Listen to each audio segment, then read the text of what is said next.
नैतिक और मजेदार कहानियाँ। सुनहरे गोबर की कहानी, जो कि एक नैतिक कहानी और इससे हमें कुछ ना कुछ सीख जरूर ही मिलेगी।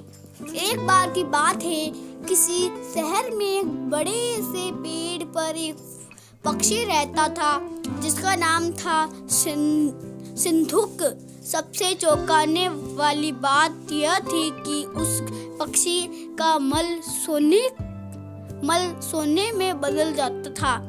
यह बात किसी को भी पता नहीं थी। एक बार उस पेड़ के नीचे एक शिकारी गुजर रहा था। शिकारी उस पेड़ के नीचे आराम करने के लिए ठहरा। वो आराम कर ही रहा था कि इतने में सिंधुक पक्षी ने उसके सामने मल त्याग कर दिया।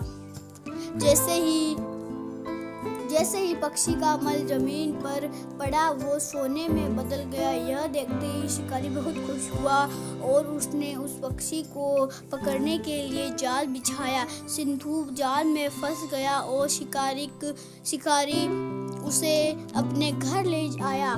पिंजरे में बंद सिंधु को देख शिकारी ने चिंता सताने लगी कि अगर राजा को इस बारे में पता चला तो वो न सिर्फ सिंधु को दरबार में पेश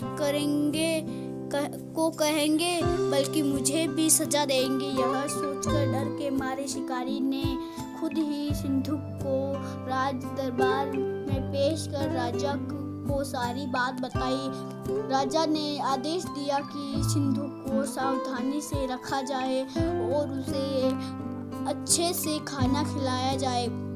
ये सब सुनने के बाद मंत्री ने राजा को कहा, आप इस बेवकूफ शिकारी की बात पर भरोसा मत कीजिए। कभी भी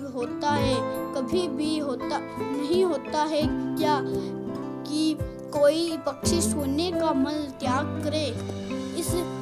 इसलिए अच्छा होगा कि इसे आजाद करने का आदेश दे। मंत्री की बात सुनकर राजा ने चिड़िया को आजाद करने का आदेश दिया। सिंधुक उड़ते उड़ते राजा के दरवाजे पर सोने का मल त्याग करके गया। यह देखते ही राजा ने मंत्रियों को उसे पकड़ने का आदेश दिया, लेकिन तब तक वो पक्षी उड़ चुका था। उड़ते उड़ते सिंधु कहा गया, मैं बेवकूफ था जो शिकारी के सामने मल त्याग किया। शिकारी बेवकूफ था जो मुझे राजा के पास ले गया। राजा बेवकूफ था जो मंत्री की बात में आ गया। सभी बेवकूफ एक जगह ही हैं। कहानी से सीख मिलती है कि कभी भी दूसरे की बातों में नहीं आना चाहिए और अपने दिमाग से काम लेना चाहिए। अगर आप भी किसी की बातों में नहीं आना चाहते हैं तो अपना दिमाग का यूज़ करें। और जो बेवकूफ़ है वह तो करेंगे ही, दूसरे की बातों में आएंगे ही, लेकिन नहीं आना चाहिए दूसरों की बातों में, क्योंकि वह हमें बेवकूफ़ बना सकते हैं। वीडियो अच्छा लगे तो लाइक, सब्सक्राइब एंड शेयर जरूर कर देना। धन्यवाद। Thanks for watching. मिलते हैं अगले वीडियो में।